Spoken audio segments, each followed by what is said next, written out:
Hi, everybody. Welcome to another episode of Truly Great Life. I'm Alana Yvonne, and I'm excited to share with you a new kind of episode, which is a conversation with a very special person. Her name is Rena Shoshana Forester, and we are having the first of what I hope will be many conversations with fascinating, hardworking, heartfelt people who have overcome different challenges, who have maybe taken the road less traveled, and basically followed a different kind of path, picked themselves up multiple times if needed, in that pursuit of their own definition of a truly great life.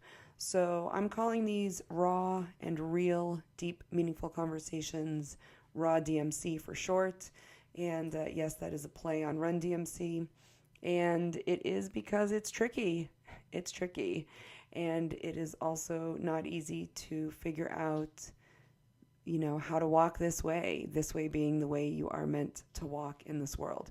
So, in any case, enjoy the conversation. And if you feel that you have a story and a message that you want to share from your own lived experience and challenges and changes that you've made or gone through, and you'd like to come on, then definitely reach out to me. All right, here we go. Enjoy. Hi, Rena. How are you? Hey Lana, I am fine, thank you. How are you, and what's been the best part of your day? Oh my goodness. Well, thank you first of all for coming on. We're jumping right in. The best part of my day so far, since I just started, is getting ready for this conversation. I know where you are, it's already evening, so what's been the best part of your day? It is evening. Yeah, I just feel like, the world's heavy these days, so it just feels more relevant to say, what's been the best part of your day? So thanks for rolling with me. The best part of my day is that the sun was shining Mm, and I was able to get in the sun. I had a number of meetings and calls from my sunny garden. So that was the best part of my day. beautiful. I love that. So with that awesome intro, let's have a real intro so people know who you are. So, hi everybody, it's Alana Yvonne from Truly Great Life, and I'm super excited to introduce my new friend, Rena Shoshana Forester, who is joining me today for a conversation about all kinds of good stuff. We are going to just kind of see where this goes. And as I explained in the intro, the hope is that this is going to just give you guys some inspiration, some hope, maybe some motivation, and just with that, whatever we're talking about, look at it from the lens of what's going on in your own life. Look at it from the lens of what you're hoping to get. Okay, that was my little address to, the internet world. Hi, Rena. So thank you again so much for coming on with me. I guess if we could just start with, can you tell me a little bit, because we are new to each other, a little bit more like who you are, your story, what you want to share about your journey and what you do, whatever you want. Yeah. Thank you, Alana. It's an honor to be a new friend and colleague, and I'm so grateful that we have found each other. My name is Rena Shoshana Forester. I grew up in a suburb of Chicago. I lived and worked in Asia for about 3 years, and then I made Aliyah 7.5 years ago. And today I live in Caesarea. And Amazing. yeah, thank God. I do a number of things that are in the realm of wellness and education. I guess to simplify it, one thing I do is well-being programs for organizations and companies. And the other thing that I do is host customizable boutique retreats. That sounds fun. Sign Super me fun. up when I get there. So wait a minute. So let's just jump back a little bit because you mentioned 3 years in Asia. So can you share a little bit more about that? And yeah, not everyone gets to spend 3 years in Asia after growing up in the Chicago area. So Yeah, so after I grew up in like a Jewish bubble in Chicago, went like Jewish high school, Jewish day school, summer camp, youth group. And after that, I went to Indiana University to get out of the bubble and I studied education. And I lived in a house with seven girls. And one of the girls had an older sister who just returned from teaching in South Korea when we were living together. And she raved about her experience. And she also had a degree in education. And the way that the program worked at IU is that we teachers weren't allowed to study abroad because we had too many classes to take. So I like had this yearning to travel the world and suddenly learned about this opportunity to work in South Korea as a teacher and get paid and be able to travel and learn about this new culture. So 6 months after I graduated, I landed a job in what was a dream for me, Busan, South Korea. And it's a coastal city in the south. I taught fourth and fifth grade language arts and social studies to English language learners. And I fell in love with the process of being immersed in this new culture and learning Mm. about the culture that way. It was while I was there that I started practicing meditation, that I started practicing yoga, and that I stumbled upon Buddhism and was able to learn about Korean Buddhism firsthand just by stumbling upon temples as I went hiking on the weekends. Wow. And yeah, um, and it was also there that I understood a deep connection that I felt with Israel. Mm. And like in conversation with people, felt a need to share a Jewish Israeli perspective that I don't even remember what was in the news back then. It was 2017, 20, no, it was 2014 to 2016. So I don't remember what it was, but it was just after. Everything's a blur. Yeah, seriously.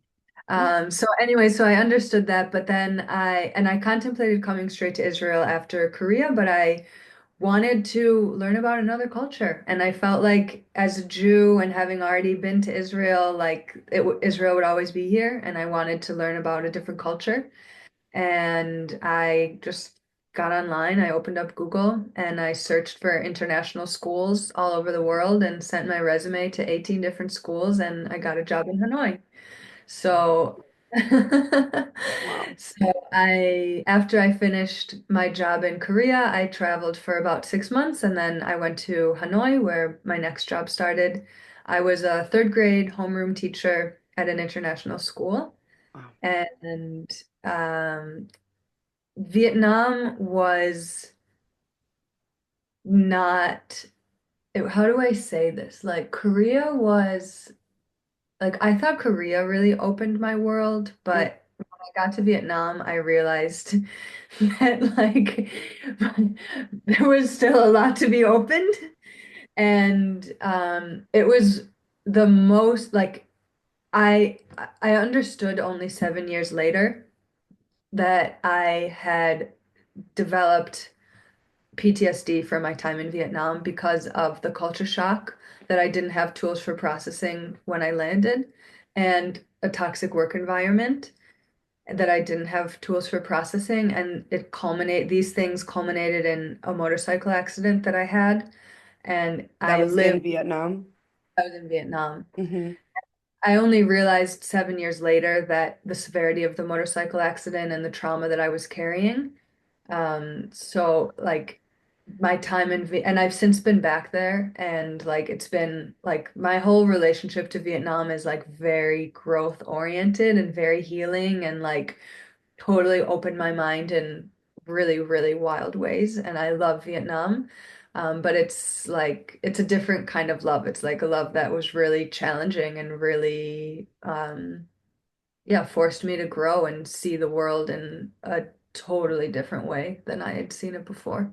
Rena, let me just ask you at this point, just for those of us like I've never been to either country, and my exposure to the culture is limited to what I've experienced here in the States. So can you say just a little bit more about what you were referencing, like how it was one thing in South Korea in terms of your personal growth or your personal experience and where you were at, and then were in Vietnam and you mentioned it opened you up, or there was more to open. So I'm not clear on what that, if you're comfortable, what, can you go a little deeper into what that really means, and how much of it do you think was the the different culture, the different country versus just where you were at? You, I'm just curious. Can you talk a little bit more about that if you're comfortable? Yeah, definitely. Really, really good questions. I hope I can articulate this clearly and feel I free to know we're ask. just kind of like going wherever this goes, but I'm curious about it because so many times, I'll just throw out there, like so many times we think I have this issue if I change my environment. Like in Hebrew, there's a saying like "Mishanem makom mishanem mazal," right? If I change my place, I'm going to change my luck. So was that part of the decision? Did you not even think? I'm just wondering how much of it was the place versus where you were at and what needed to take place, or whatever you want to share. Yeah, I guess I'll start with that and say I really do believe in the divine timing of everything, and I believe that everything happened the way that it needed to happen, and that I Mhm. learned the lessons that I needed to learn. And even though there were some really challenging times, I am grateful for them, and I'm grateful for the lessons and the opportunities that I had to learn these lessons. Um, to get into the difference between the cultures, Korea. Well, first of all, the job I got in Korea was I was matched through an agency, Okay. and the school in Korea had a number of things in place to make it a softer landing for foreigners coming to teach. They set us up with our apartment. They had somebody waiting for me at the airport. They paid the rent for me. And the building that I lived in was all my colleagues. Okay. So that just made it like really safe and comfortable. I had lunch provided to me at school, and the country itself is a relatively developed country. They have a functioning subway system that I use to get to work every day. The roads are relatively organized. They have street signs and stoplights and crosswalks and proper buildings and like general cultural norms that, for the most part, are similar to America. So you mean Although, like first world norms? yeah, I I mean, don't like to use I know that the word. term. It's Yeah, like is very like Western right. focused, that like we're the first world and then we'll rank everything. So I Right. try to avoid using it. Yeah, no offense. But No, none definitely, taken. yeah, people could take it that way. Well, it's funny, just hearing you describe things that I guess sometimes we just take for granted, right? Like roads or certain infrastructure, I guess. Okay. Yeah, exactly. There's definitely like the way people interact with each other is different there. There's a whole hierarchy in Korean culture that's based on your age and also your job. And there's the way that you speak to somebody, the way you conjugate words is different based on your relationship to them in age and in like class and role and rank in society. It impacts the language that's Yeah, used? Okay, yeah. interesting. It Interesting. impacts even the way you say hello to somebody. Interesting. So it results in like a lot of people who travel to Korea think the Koreans are really cold people because they're not saying hi to you. But when you actually understand the nuance, they're not saying hi to you because they don't want to offend you by saying hi to you in the wrong way. Wow. So there's that like is very different from America, but in terms of the infrastructure and like just the like on the surface level, much more similar to American culture. Mm-hmm. So that's Korea. Vietnam, on the other hand, and specifically Hanoi, where I lived, is a city of, at the time, I think it was 9 million people. And like the majority of them are driving motorcycles. And I had to find my own apartment. And I did receive a stipend to cover rent, but I had to handle signing a rental contract in Oh, wow. Vietnamese and paying rent to my landlords and paying bills and all of that. And yeah, finding where I was going to live and who I was going to live with and in a neighborhood of Vietnamese people. So there's that already that just like was a rockier landing. Yeah. My first day, I was picked up from the airport. I was put at a hotel for the first like 5 days or so while I found my longer term housing. And I remember, I think I arrived at night, and so I just got to the hotel, went to sleep, woke up in the morning, and went outside. And I have this vision so clearly in my head of this road. I don't even know how many lanes, like probably 6 lane road. And like in theory, one side of the road was going in one direction and the other side of the road was going the other direction. But on the shoulders of the road, and I use the term shoulder very loosely, like there were not proper lines painted on the ground. There were people going opposite directions on both sides. Like And on the motorcycles, on the on the motorcycle. motorbikes. Okay. Yeah. And like there were multiple mo like some motorcycles had one person, some had two, some had three, some had four, some had five, whole families, kids. Some people were wearing helmets, some people weren't wearing helmets, some people were like, that's their main vehicle. So, like, people who work in construction, for example, would drive by carrying windows and chairs, and people who like have chickens to sell had cages with chickens. And like I was there on the road by myself. So like that when I You talk had to about like you got a motorcycle too, or a motorbike, or a, I did. I ended yeah. uh-huh, uh-huh. Yeah, I got a motorcycle when I lived there. Yeah. So that was, yeah, Which okay. was another thing I had to do. Like I had to go to like find out where to buy a motorcycle because Learn how to drive one. yeah, I knew that most people drove motorcycles in Vietnam, so I learned Mhm. how to drive one before I got there. Um, but and I intended to buy one, but like the process of like needing to buy a motorcycle in Vietnam, like to know Yeah. where to go and to thank God have a colleague who was able to come with me, who spoke the language to be able to like like to know it's just a country that doesn't have regulations on anything pretty much. And like on the one hand, that can be good. It creates a lot of freedom and like I used to, before I lived in Vietnam, I felt like there were too many regulations on things in the world that I was living in, and I Mm. really yearned for that freedom. So I appreciate that they have that sense of freedom, but I also learned that like there are people who need boundaries and who need regulations and who will take advantage of that freedom if they don't have it.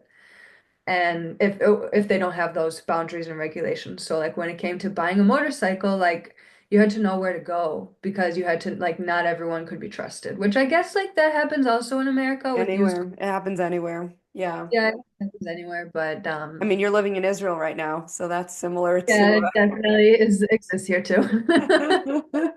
so tie it for me to, with you personally, um, where you think you were at when you were, finishing up in Korea, and then when you moved to Vietnam, it was like, we talked, I think, in our first conversation offline, like those layers of the onion, right? So, what needs to get peeled away, where we're at, and then where the growth needs to be. So in terms of Vietnam, what next level did that bring you to in your own? And you mentioned trauma, like it seems like a lot of work. Vietnam was the place of a lot of eventual work. Yeah, it was a lot of eventual work. I didn't have the tools or the awareness at the time. I mean, I had some tools. I have to give myself credit, but the word that was coming up for me was humility.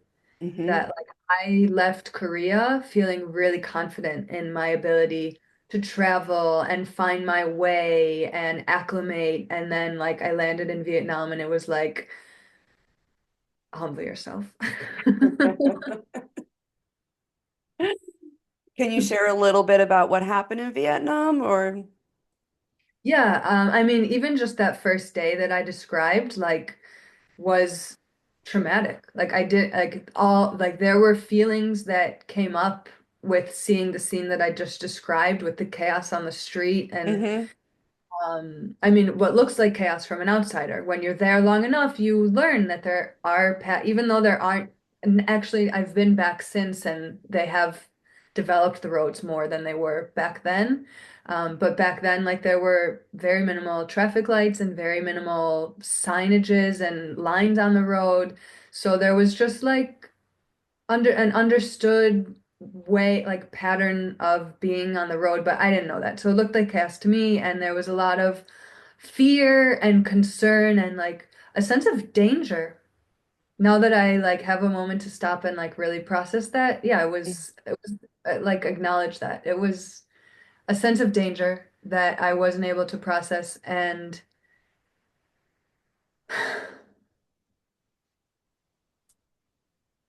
that was just one example, like the thing on the road. There was also like n figuring out where, like, which markets sold clean produce because there was a whole thing of like a lot of like some produce being reliable and some produce being smuggled in through the Chinese border that was like not good produce that you would want to eat. Wow. So, like, there was also a sense of danger, like when I would buy groceries.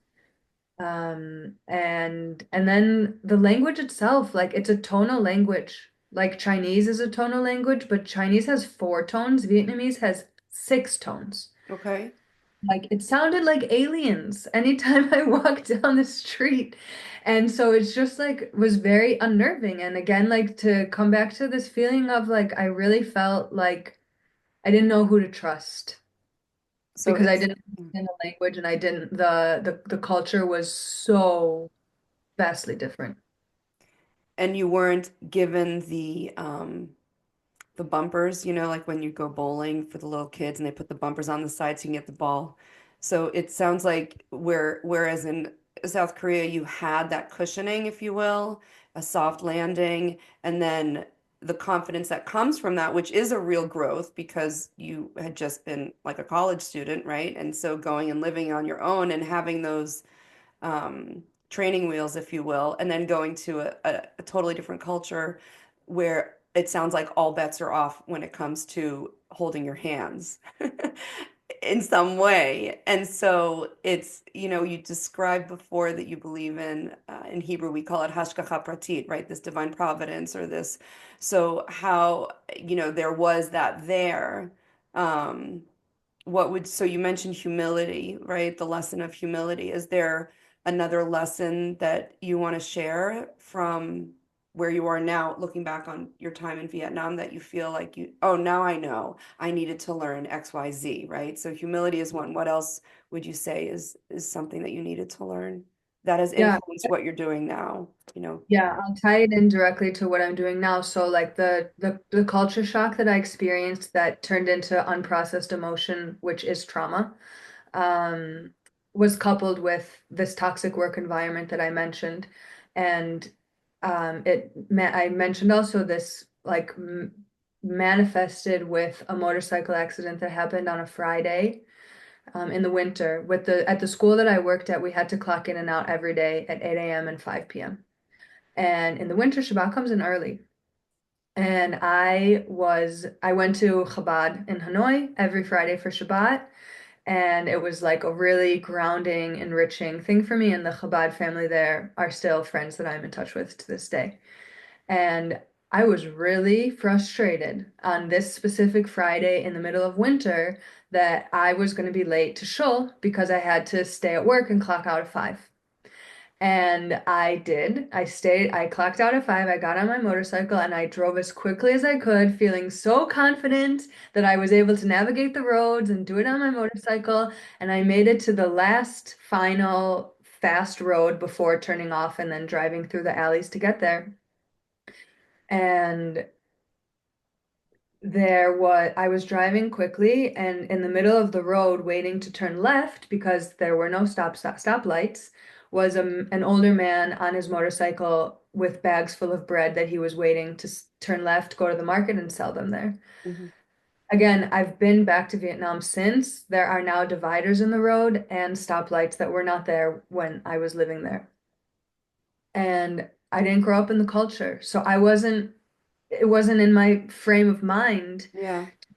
to have extra caution that this man might be there. So I drove right into him and I fell on the road. My motorcycle fell on top of me. I blacked out for a moment. And when I came to it, there was a Vietnamese man standing on top of me who, thank God, spoke English and was wearing a suit. So like he was a respectable English speaking Vietnamese man, a rare find. And I was unable to pick the bike up off of me. So he picked it up off of me, brought me over to the side of the road. I was ripped up. My clothes were ripped up. I was bloody. And he said, "Are you ready to go home?" And I said, "I guess." And he said, "Count your blessings." And I got on my bike and I drove to Chabad. And I just like went on living because that's what you do in Vietnam. You don't call the police. I did get an x-ray of my wrist at the hospital the next day, but no other medical exams. And so I just carried on living. And it was only like then for 7 years, I had a number of medical conditions that came up from depression to polycystic ovarian syndrome to ending up in a marriage that turned out to be abusive and getting divorced to realizing that I had a herniated disc Mm. and ultimately understanding that I had PTSD from the motorcycle accident, which was a manifestation of the culture shock and the toxic work environment. And I discovered this in a really roundabout way. I had at this like a couple about 6 months after the motorcycle accident, I was in India and I studied yoga. Thank God, I received this amazing gift, an amazing tool that I did not realize how necessary it really was. And I continued practicing yoga regularly. In the 7 years, I also studied integrative nutrition and health and became a health coach because I was so confused about like how to properly nourish myself and I wanted to Yeah. understand. And I also studied trauma. I studied trauma-informed yoga. I became a kids yoga teacher. And I worked with a number of therapists and professional healers. And in the healing after my divorce, I was in an intensive outpatient program with a therapist here in Israel. And one day I sat with a friend of mine while I was in this program, just catching up about life and telling her, sharing with a friend, here are some challenges, here's what's going on. And she looked at me, she said, "Sounds like you have PTSD." Mm. And I was like, "What?" She's like, "Yeah, okay." And I went home and opened up all my notes about PTSD, and I was like, "This is me. I have this." And I sent a message to my therapist. I said, "I think I have PTSD." And she didn't really respond. Mm. Like she like barely acknowledged it. And then I went in to see her a day or two later, and I said, "Why didn't you make a big deal?" Like, and she acted as if everything was normal. Like she didn't bring it up. I Mm. said, why didn't you make a big deal of this? Like it's kind of a big deal." And her response was, "I thought you knew." And so I didn't know, obviously. The And assumptions, right? What happens when we make assumptions? yeah, and like I share this because I got to know trauma from a way that I would not have been able to know if I hadn't experienced any of that. The culture shock, the toxic work environment, the motorcycle accident, and then the living with the unconscious trauma for 7 years. And once I understood that that's what I was dealing with, and I understood that I had the tools to address trauma, I took myself down to the river, a place where I felt safe. I did this on my own. I re-experienced the trauma and I brought myself into like a meditative state. I closed my eyes. I went back to the motorcycle accident, and that's when I saw number one of I saw the moment where I was on the road and it was really, really scary. And then I also saw a divine light that had shone down, stopped the sea of motorcycles that was just behind me, and saved my life. And so that divine light is something that I've been able to carry with me ever since as what I call my most reliable energy source. Yeah. And realizing that at any point, anywhere in the world, if that light found me on the side of the road in Vietnam, it can find me anywhere. So I'm able to just even now, tap into it and feel and know and trust and believe that there is a divine source that is fueling me and keeping me alive, and it gives me a sense of purpose. And then to catch us up to where I am now, when October 7th happened, I, long story short, left Israel 5 days later and went back to Vietnam. And it felt like that Sorry, was, it because of October 7th, or you had this planned before? wasn't planned before. It wasn't. Yeah. Yeah. My dad had come to visit me in Israel, and then October 7th happened, and he decided that he didn't feel safe and wanted to leave. Got it. And he didn't feel comfortable leaving me in Israel. And I wasn't really sure if I felt safe being here or not. And I just thought, just take the opportunity. Mhm. Um, but I didn't want to go back to the States, and I didn't want to wind up in Europe. And so I just thought, I'll go back to Vietnam. And it felt like a silver lining of I had spent the year prior to that, to October 7th, 2023, healing from divorce and realizing I had PTSD and like closing out the trauma for myself. And it felt like God was gifting me the opportunity to actually go back to Vietnam. And that's when I was able to see my growth and how much I've grown since I was there. And also to see there's now dividers in the road and there's now stoplights, and to see how much the culture there has changed. And so while I was in Vietnam at post October 7th, 2023, I had a moment where I was extremely frustrated, and I just like was figuratively banging my head against the wall, like, I'm sorry for my word, what the hell am I doing here? I thought I was building the life of my dreams. Here I am, divorced, no job, no income. The country I call home is at war, and I'm in Vietnam. Where do I go from here? And how do I get back to feeling like I have a direction, stability, groundedness? And that's when I understood that the trauma healing I had done on myself was really needed in Israel. And I made a commitment. I made a decision in that moment that I was going to be coming back to Israel and using the tools and skills that I had to address this population that needed trauma healing, still does.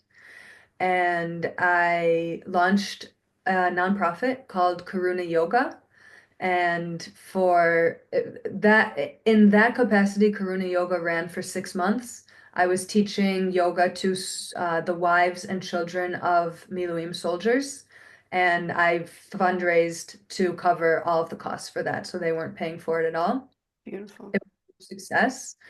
And but then Sorry, after, for those who don't know what Miluim is, Miluim is the reservists in the IDF.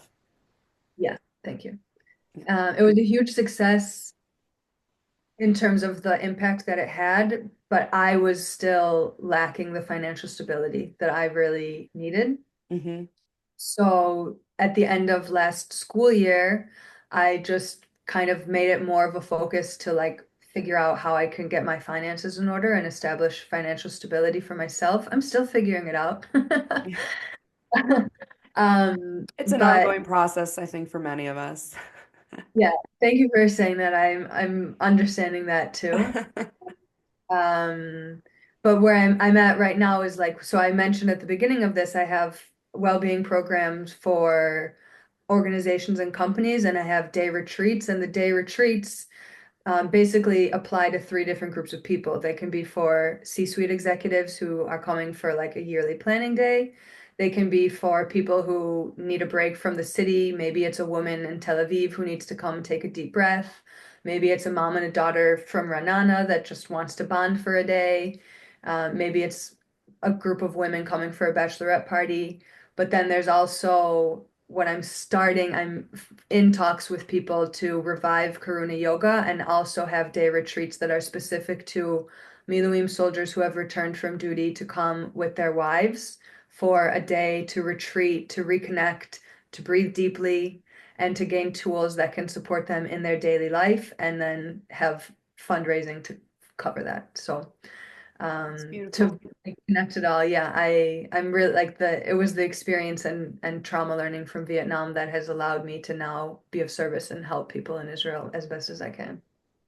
Amazing. I mean, it's such an inspiring example that you're sharing of how to take trauma, right? And how to take your history and how to take your past experiences and to have it inform what you're doing. And like, I don't really like the term to pay it forward, right? But to understand that what I read somewhere and I forget the name of the author, so forgive me, but something to the extent of the pain that we go through, right? The difficulties we go through, the challenges, the traumas. Um, when we overcome them or when we're able to manage them enough, then we go through them in order for us to help others who are going through them, right? So one of the metaphors that I love is this idea of the waterfall, right? So when you're drowning in the, gushing waters at the bottom of that waterfall, you're just in survival mode, right? But then at some point you get onto the bank of the river, right? Then you're crawling your way out of the ground, and then at some point you're off and you're able to look back. So it sounds like you're able to look back, right? From when you were, Thank God. Thank yeah. God. So can you tie this, what you're sharing and where you're at, to what I want to ask is how would you define, the name of my business is Truly Great Life. So what does truly great life mean to you? Yeah, it's such a big question. I know it is a big question. I struggle with it too, but just off the cuff right now, what comes up for you? Um, well, the first thing that comes up is that it's truly unique to everybody. And a truly great life for me is going to be different from a truly great life for you and for each person who's listening to this. 100%, yeah. Yeah. But like overarching theme is to find a way to connect to what it is for you. And tools that have helped me do that are yoga, the Japanese tool called Ikigai, which I don't know if you're familiar. People can Google I it. am, It's but can you share just a little bit what it is for those who may not know? yeah. If I remember correctly, it's four questions. What am I good at? What do people need? What can I get paid to do? And do you remember the fourth one? I'm so No, blank. not off the top of my head, no. But it's Oh, like the intersection, yeah, right? and you Where you those answer things. these questions and then yeah, to find the intersection of where those things meet in it. I completed it like 6 years ago and it just helped me to get clear on like what I wanted a day in the life to look like for me. Mhm. And astrology has been helpful for me to understand like my nature and my soul's journey and where I'm at, and also human design has been helpful for me to understand like my true nature and to I know understand. I'm not familiar personally with human design. Can you just like say a sentence or two, about what that is for those who might be listening who don't know? Yeah, I'm certainly And not for an expert. me. Yeah, I'm not an expert, but it's from what I understand, it's essentially a method that combines like all of the mystical teachings that exist. So it includes the chakra system, it includes astrology, it includes Kabbalah, and it fuses all of these and other systems into one. And the way that it works is you enter, similar to astrology, your birth date and where you were born, and you get what's called a body graph that shows like the image of a body with different symbols and shapes and lines, and based on if they're closed, if they're open, the shape of them, the color of them, it all has different meanings based on like who you are, and it helps to understand how to make decisions and just Interesting. various ways to yeah to be in the world. So like I definitely encourage people, like I spent a decent amount of time doing soul searching work and understanding these things. And it is an ongoing process, but like to take some time to invest in any of the tools that I mentioned or whatever tool works for whoever's listening to understand like your essence, how you make decisions, what you want a day in your life to look like, and then take the steps one step at a time to design a life that is aligned with that. Beautiful. So do you feel, I mean, it sounds like that's what you're doing, right now with yourself as things evolve and change and Try my best. go. No, it's wonderful. So I know you've shared some of the changes, that have led to this path, that have led to where you are now, where you're living, and pursuing that vision of your, the meaning in your life and the good life.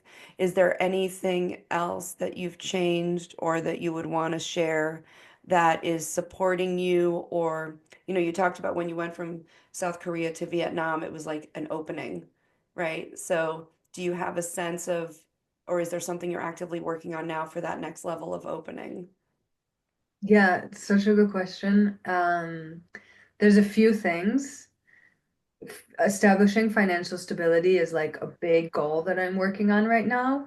And in support of it, there's a few things that I'm doing, and one that I'll share is Kundalini yoga, which is, for people who don't know, it's like a specific yoga technique that's very energetic. And I just find YouTube videos and it works for me. I've worked with teachers in person, but for now, this is what works for me. And I just found a Kundalini yoga, 15-minute Kundalini yoga for prosperity. Mm-hmm. And it's really physically intense, but I've committed to doing it every day for at least 40 days.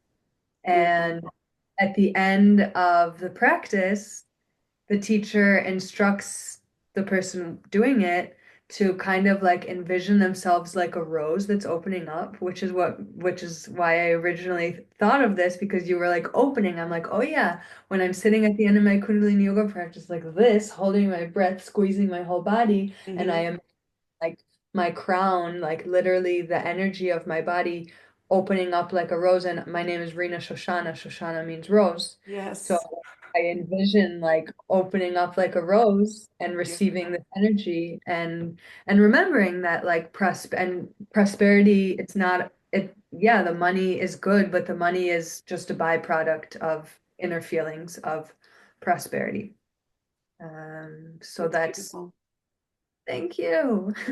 Well, also, what you just, I'm thinking when you talk about the image of the rose and opening, and then when you said that, I had the image of the golden light that you described earlier, right? So it's like an even greater receiving of the light and connecting to source. And if I everything comes from source, I love that. I have not put that together so explicitly, and not tomorrow morning when I practice, I will. yeah, so this kind of leads to, I know you've touched on this before, but is there anything else you want to share about the role that intuition or a higher power or God, play in your work and life? I know you've talked a little bit, but is there anything else um, that you want to share related to that kind of, I jokingly call it the woo-woo. I don't take offense to the woo-woo, description of this, but is there something that you would want to add to that more spiritual side of things related to what you're doing and what you offer? Relating to what I'm doing and what I offer, the spiritual side. I mean, I see the synchronicities in my life that have brought me to where I am right now. And synchronicities sometimes really scare me. It's like such intense power. Um, but it's definitely a good type of scary. It's a positive thing when it happens. Um, I try to like it's important for me to feel connected to myself, to feel calm when I'm doing work. And I actually just got off a call with somebody who is interested in helping me with some of the business stuff that I have going on.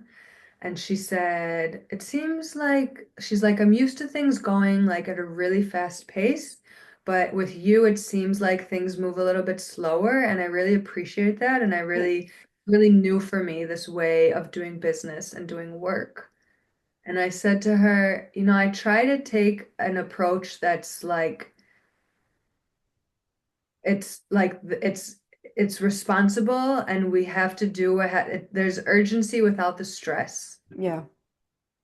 and like doing the things that have to get done, but in a way that like feels nourished and feels calm. And it's from that place that like I try to be responsive to things happening around me as I refine my work. Like you letting like learning after I left Vietnam, and when I finally understood there was this trauma, I lost trust in myself and in my intuition, and certainly in God or any Mm-hmm. higher power. Mm-hmm. I had to regain that trust and understand that like I intuitively brought myself to like at first I was so mad at myself. Like, why did you go to Vietnam? There were tons of red flags. You should have seen the red flags. You should have just saved yourself from this whole experience. But then I understood that it really like I trusted my intuition to bring me there, even though there were red flags, because I needed to learn those lessons. And so then I was able, and it felt like there was like a lot of learning around learning to trust my intuition. I'm currently reading the book Women Who Run with the Wolves, and Classic. I just read the section, I think it was last night, where she speaks about how like for a lot of women, there's a big initiation that comes with learning to trust your intuition. So I feel Hmm. like that happened for me, and it's definitely an ongoing practice for life. But I try to use the part that already has happened to fuel my business. And like rather than like even now there's this, I mean, I think everybody, like you said, everyone feels a certain degree of financial pressure. And I try my best like not to push, but rather like to find the softness, Yeah. especially like I use my menstrual cycle kind of as a guide for my life. And I understand that like as I'm headed towards menstruation, that's when the harshest judgments come up, but also Mm. like the greatest opportunity to be in touch with my intuition, and the greatest opportunity to revisit things and refine them and make some tweaks, and then like rest during menstruation as much as possible. And then after menstruation, like to start to take these ideas and actually put them into effect. So like I'm very like right now I'm headed towards menstruation, and I'm very aware of like ideas that are coming to me for refining the offerings that I'm working on. And a tool that works for me also is like to feel into this physical sensations of expansion and contraction, and to trust that that is coming from my intuition. And if something feels expansive to me, it's a yes. And if something feels contractive to me, it's a no. And if I start to feel frustrated about something, it means it's time to be changed. Wow. Yeah, that I was a long-winded answer, but I think no, it was great. I'm kind of like wowed by this idea you put forth. I haven't heard before of being aligned with your cycle in terms of your creative, in terms of your work, right? In terms of your business or your work or your creative endeavors. I haven't heard that before. Is that something that I haven't it's funny. I know about cycles now in terms of like food and whatever. That's a whole different discussion, but um and eating for your cycle, but I've never heard, no, that's just I haven't come across that. Is that something that you learned from someone else or you read about, or is that your own idea, or Well, I'm really happy I'm really touched that you're learning about this from me. learning a Um, lot of stuff from you? Yeah, this is fun. My favorite is to learn. my favorite is to teach, and I learn in the teaching, so yay. So like I mentioned, I was diagnosed with polycystic ovarian syndrome. And I used hormonal birth control for 11 years. And then after I had an IUD removed, I had all sorts of symptoms, and was really grateful to receive this diagnosis because I was able to like focus my research and figure out what was going to be most healing for me. Hmm. And so there was a period, it was about 5 or 6 years ago that I just like dove really deep into hormonal and womb healing. And I found a course that spoke about or that taught about addressing the women's cycle similar to the seasons. Mm-hmm. It taught about the nutrition, but also the energetics and the creative elements of it. And um, as like polycystic ovarian syndrome essentially means that like when it acts up, and thank God like it doesn't act up so much for me now, like I know what the triggers are. Mm. And normally my cycle is generally manageable now, but it means having really long cycles when there's symptoms acting up. And so I took that framework of viewing my cycle as the four seasons, and I made it a habit to track where I was at, because like I found myself getting lost, and like I had these long cycles and this and moodiness, and like I just was like, this isn't what it's supposed to be like. We as women are supposed to experience a cycle that's like four seasons, that's like the cycle of the moon. And so I just like built a lot of habits and rituals around being aware of that and creating a life that like mirrored that. And it's part of what has allowed my cycle to be more regular. So I know that PCOS is a serious, um, condition for many people. Can you share maybe one thing that this is not a diagnostic or not to be taken as medical treatment, but can you share one thing that has helped you in your experience with PCOS that people listening might find interesting to look further into for their own or people they love who might be struggling with this? Yeah, I would say also like to err extra on the side of caution of not giving medical advice Yeah, is 100%. None of this is medical advice. This is for entertainment, informational purposes. Disclaimer, disclaimer, disclaimer.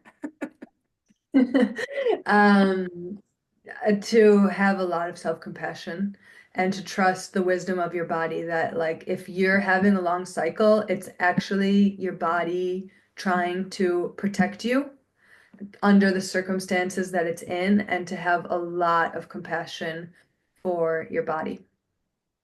Beautiful. I mean, I think that's this idea of compassion for oneself, for one's body, is something that everyone can take to heart. Um, most of us could use more self-compassion in addition to compassion. Sometimes it's easier to give compassion to others than it is to ourselves sometimes. It's actually to circle back also to what we were to work and what we were speaking about before. I spoke about Karuna Yoga, my nonprofit with yoga for Miluim and Yes. Y children. So the idea came to me when I was in Vietnam, which I didn't go into all the details of how I got the idea, but I touched on it. And I was reading a book while I was there by Thich Nhat Hanh, a Vietnamese meditation teacher. And in the book is where I first encountered the word karuna. And karuna is actually a Buddhist principle that means like loving kindness and compassion. Mm, So that's where the name came from. And on the website I built for Karuna Yoga, and I actually have this now as the signature to all emails that I send. It says, at every level of society, the, what is it, like increasing compassion will lead to a happier world. And it's a quote by the Dalai Lama. And I just beautiful. like to hone in what you said before, that at every level of society very much includes for ourselves. Yes, yes, 100%. And I know that at least in the field of positive psychology now, there's quite a bit of research out there, to put more of an evidence-based, look at me using all these quotation marks, an evidence-based approach to things that a lot of us know intuitively or that come from wisdom. But now there's also data behind the benefits of practicing self-compassion, which is exciting. Um, my dog is asking to be taken out. I'm going to ask you, do you have time for another question? or I two? do. Okay, let me take him Yeah. out. Everyone get up and stretch, and I'll be right back. Okay, Doobie, out you go. Go on. Go. Goodbye. Thank you. Yeah, I'll do my intuitive stretching. Yes. So when we were starting, my dog was complaining to come in, and now he was complaining to come out. So this is us raw and real. So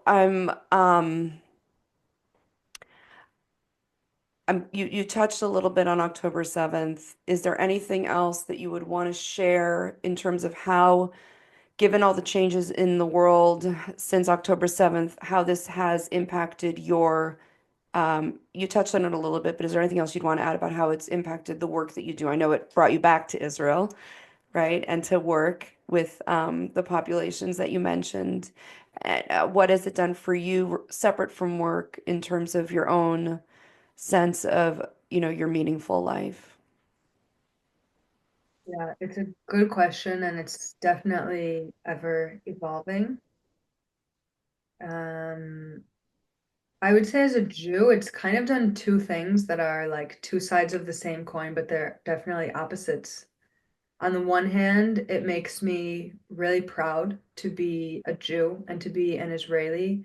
And part of the reason that I made Aliyah was because I was inspired by the Korean and Vietnamese cultures and how rich they were, and realizing that Judaism has that same richness, and Israel is the land where that was born from.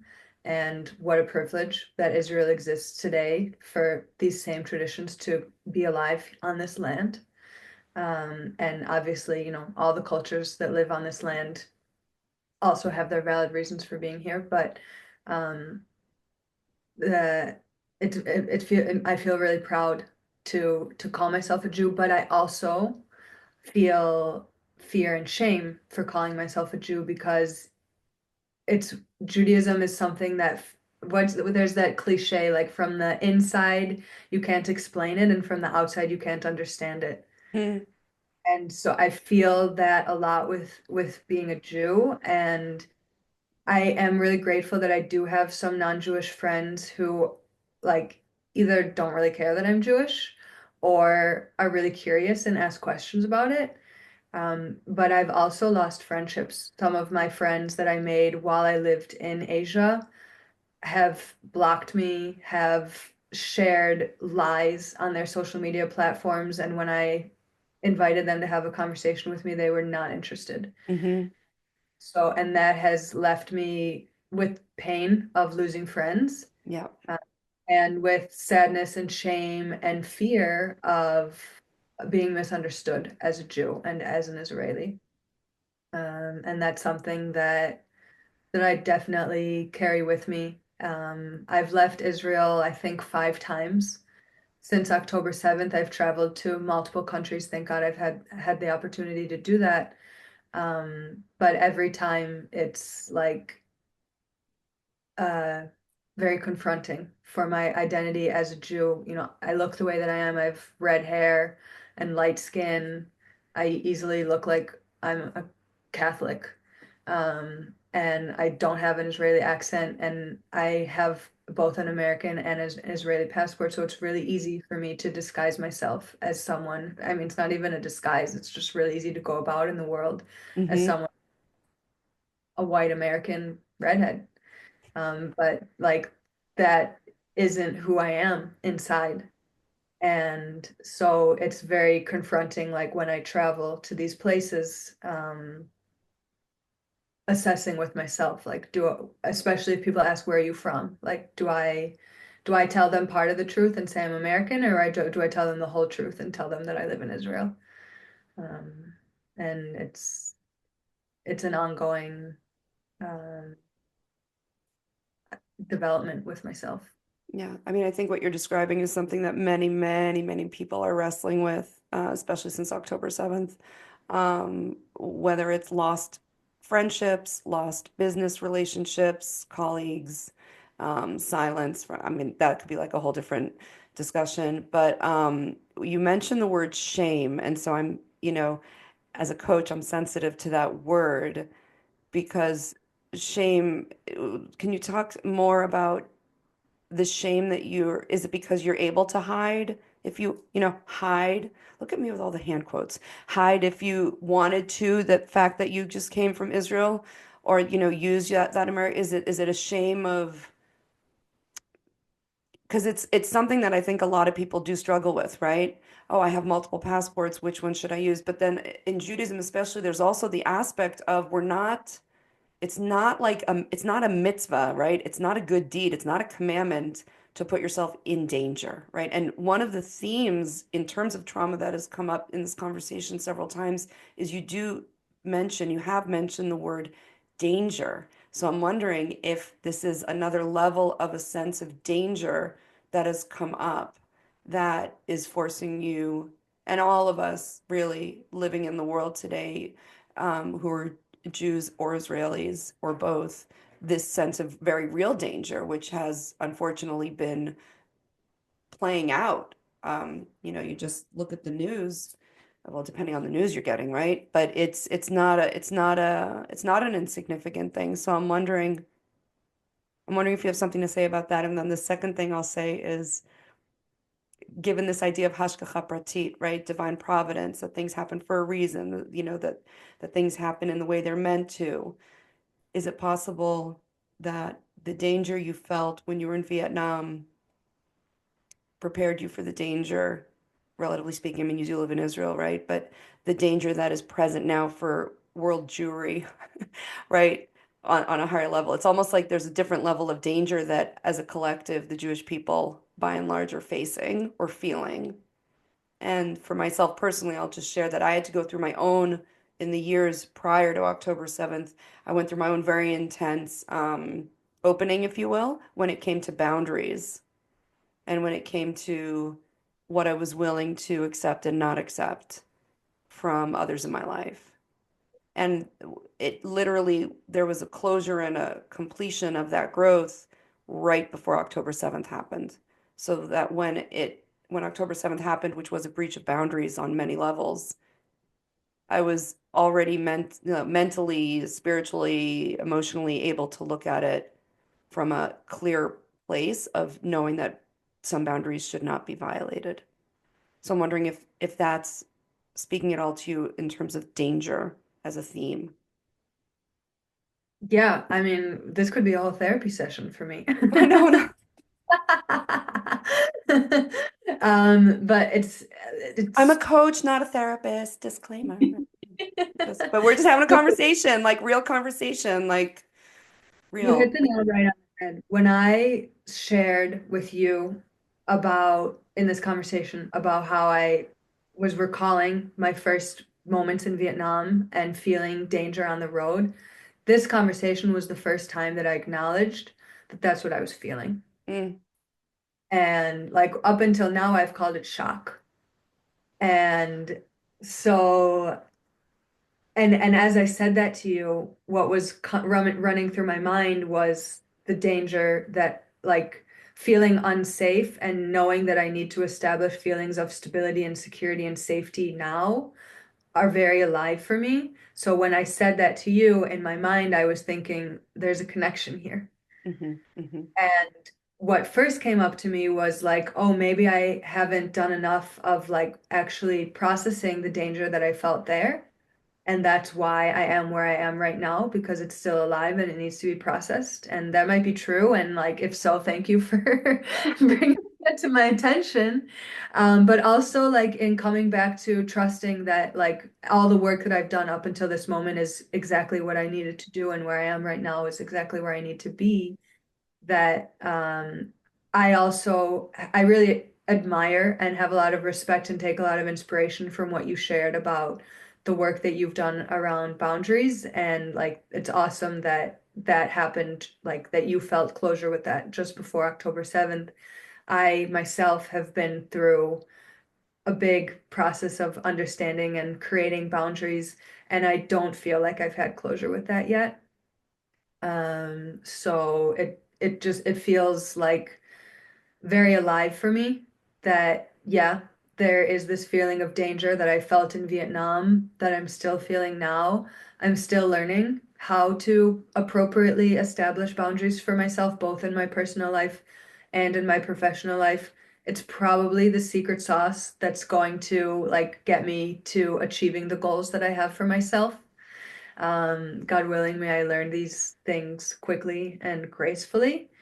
Amen. And thank you. And then that ties back to the first question that you had about like shame and shame as a Jew, and that it's what was coming up for me when you said that, I hope I can articulate this, is that like on the one hand, I'm proud of being a Jew, but on the other hand, I recognize that there's a lot of misconceptions and misperceptions that people have about what it means to be a Jew, what it means to be an Israeli, and what is actually going on here in the land here, and what the IDF is doing, the difference between the IDF and the government, and those also are murky boundaries, but for people who live here, we have a better understanding of those nuances than someone who isn't Jewish and isn't Israeli and has never been here.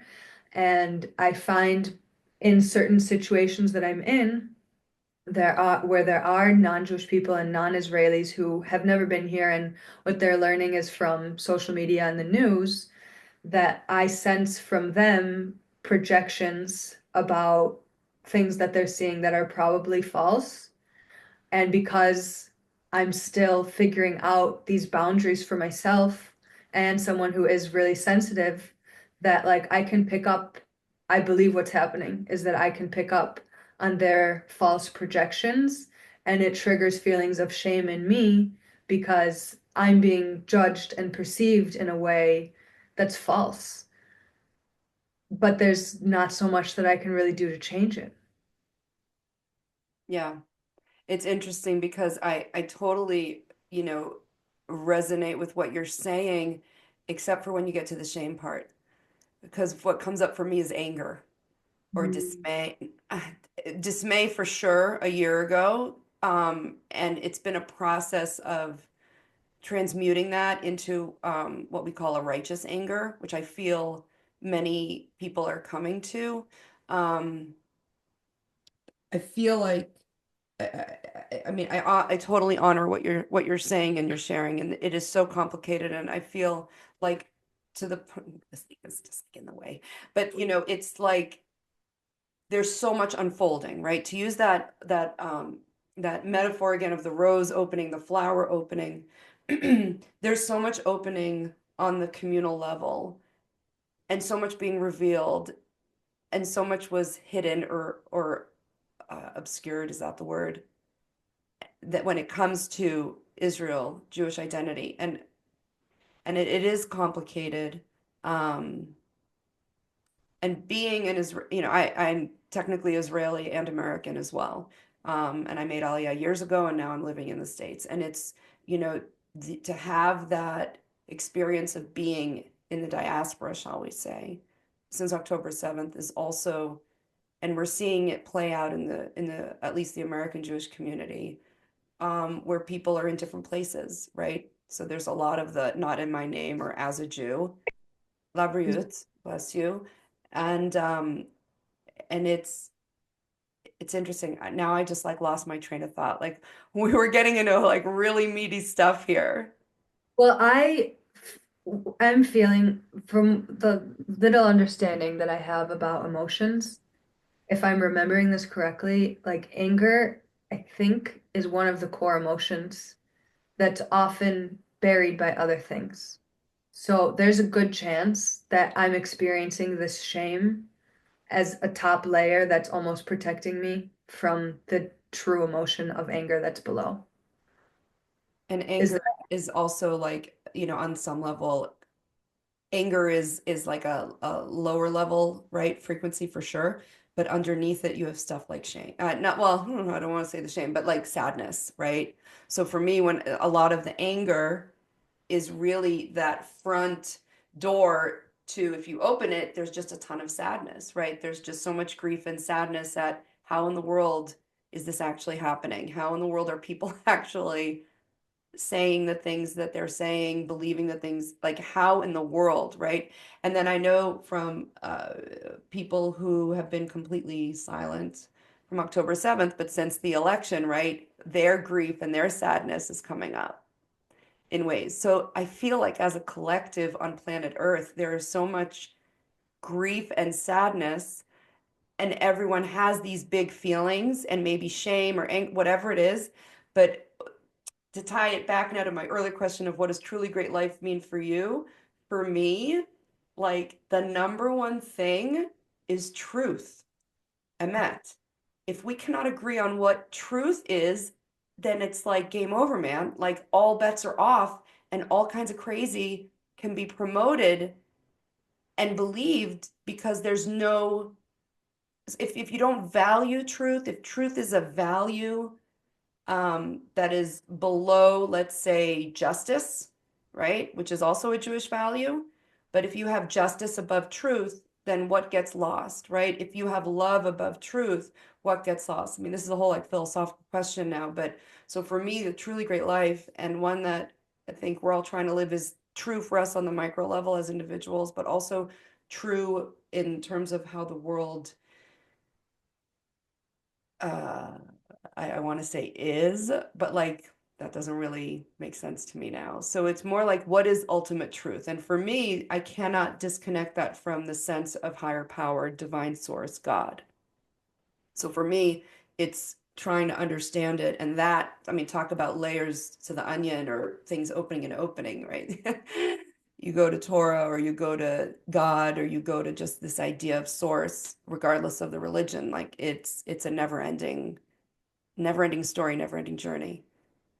Yeah, I really, what you said really resonates, and I feel like you kind of succinctly said what I was getting at before with like what is a truly great life for me, and I spoke about like understanding yourself, and ultimately what I meant was like understanding what's true for you on the micro level.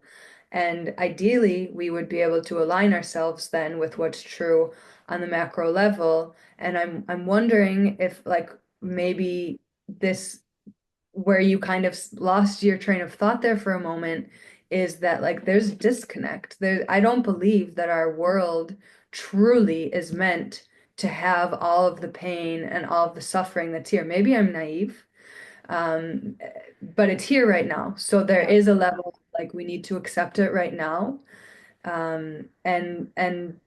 and to feel the grief that like truly our souls want to live in peace and want yeah, to live in harmony, and that there's a lot of grief because that's not what's happening. right. Thank you for circling that back. I think what you said about a disconnect is like spot on. There is a disconnect, right? And we have this, how can you think this and how can you think this? And there's no there's no meeting in the middle. And so how do we bridge that?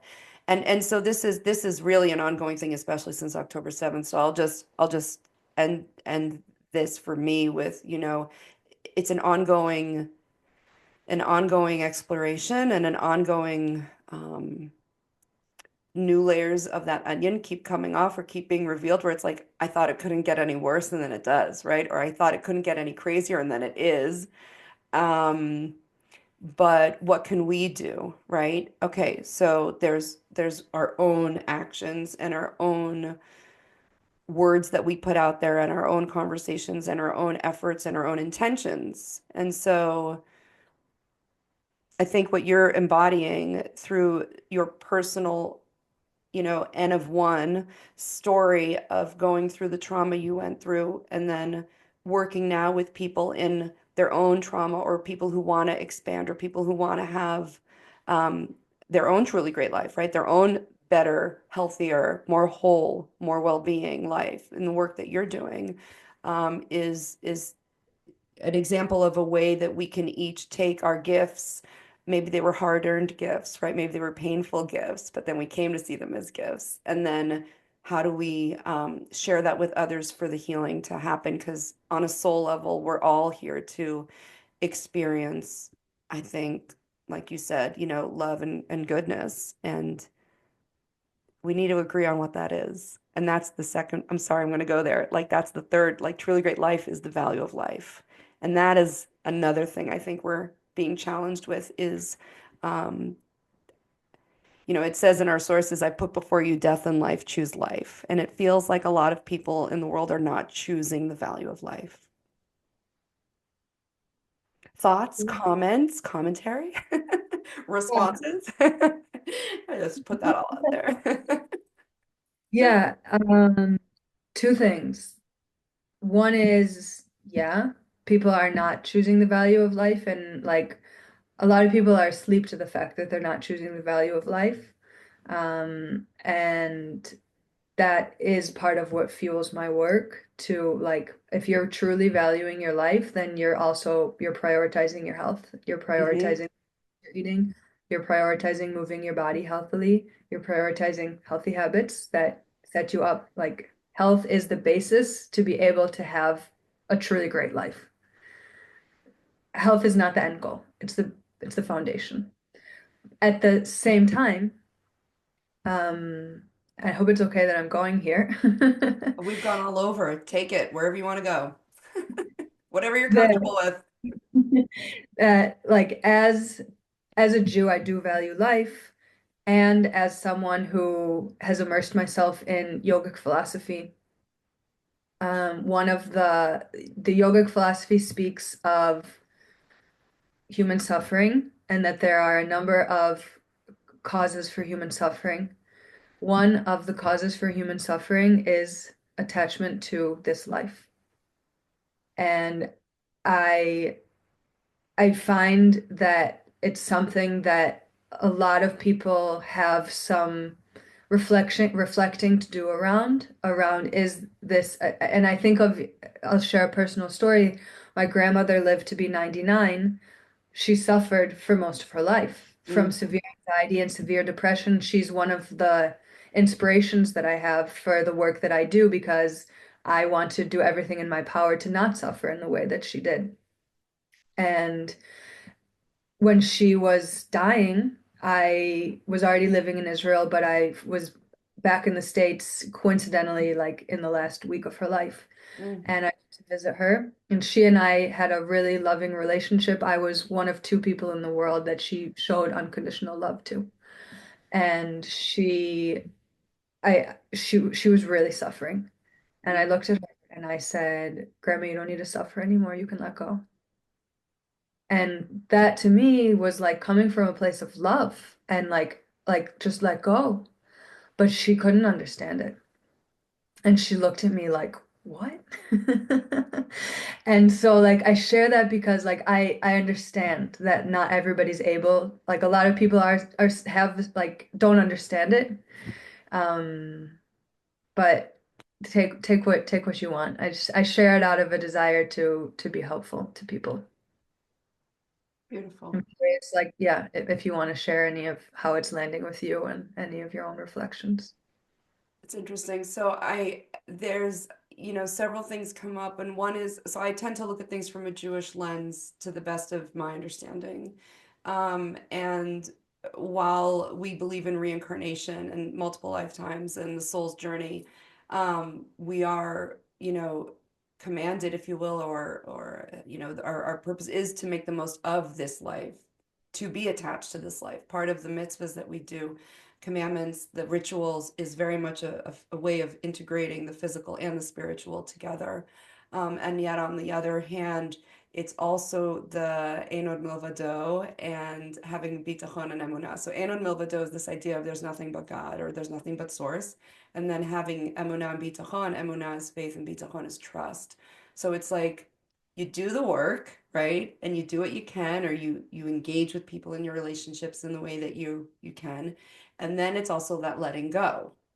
Like, and this is commonly shared, this idea of like do the work, and then, the rest is up to God. But we can't sit here and not do that work. And it sounds like, of course, your grandmother um, did her work, right? Whatever her soul was here for such a long time, that it came with the challenges of the anxiety and depression, is, that's a lot. and that's a long life to have those challenges. And I'm sorry that, and I'm happy that you had that relationship with her. I actually just lost my grandmother of 100. So, and I was very close with her. And similar to what you said, I felt unconditional love from her. Um, and what I would say is she definitely didn't suffer from depression or anxiety, but she didn't use her voice as much as, and it could be a generational thing, right? But one of my frustrations was always like, I want to know what you think. I want to know what you believe. I want to know, and it just wasn't interesting to her to have, DMCs, as my kids call it, deep, meaningful conversations, right? Although I learned so much from her, and that unconditional love was a gift. She really like just passed um, last month. So it's, and then speaking as women, right? It's interesting like what we want to heal, right? So for me, having a voice, finding my voice, sharing my voice, which is part of what I'm doing with this podcast, and now having conversations is giving hopefully other people their voice, men or women, right? Whatever, just people who do have something to share that may not have shared it in that same way. So I just want to thank you for bringing up your grandmother and how that does influence and inspire you for your own health journey. Um, yeah, it's interesting to think about people in our history who inadvertently or unbeknownst to them perhaps have had such a legacy impact beyond just these are my progeny, you know. Well, first of all, I want to say Zichronah Livracha. And Yeah, thank you. And to yeah, and yours. it sounds like your grandmother's memory is already a blessing and that you're able to honor her memory through this podcast. Yeah, thank It's you. really powerful, this like multi-generational connection that just happened I and that know. yeah, I feel like our grandmothers are here with us. Well, I was just gonna say they're probably like, upstairs looking down, having a cup of tea or whatever, my grandma drank coffee, but just like, oh, aren't they cute? Look how our granddaughters got connected. Well, I hope that's what they're doing. I hope Um, if your mother became friends with your grandmother, then that's a yeah, good sign. that's funny. Well, yeah, they're all friends up there, right? I mean, everyone is merged into one. That's a whole different afterlife Yeah. conversation. But For our next, um, sorry, say it again. I said for our next All podcast right, episode. for our next conversation. Um, so one thing I'll ask, I know we need to wrap this up. I really appreciate your time. In your experience, what suggestions would you have for people who want to pursue their desires or pursue something that they want while also balancing the responsibilities or the realities that may constrain that desire? Do you have any thoughts on how people can kind of hold both things in their hands but still take steps? You mentioned small steps before. Is there anything you want to add to that or? Yeah. How do I trust the timing of things and like don't like it can be really tempting to like make a rash decision and force something that you really, really want right now. And I would say it's very rare that that's the right way to do it, and that a much more sustainable way is to like sit down, draw or write or vocalize what the vision is and at what time in your like at what time actually feels realistic for that to be something that could happen Mhm. and to work backwards and like to work backwards yearly, monthly, weekly, daily until you get back to where you are.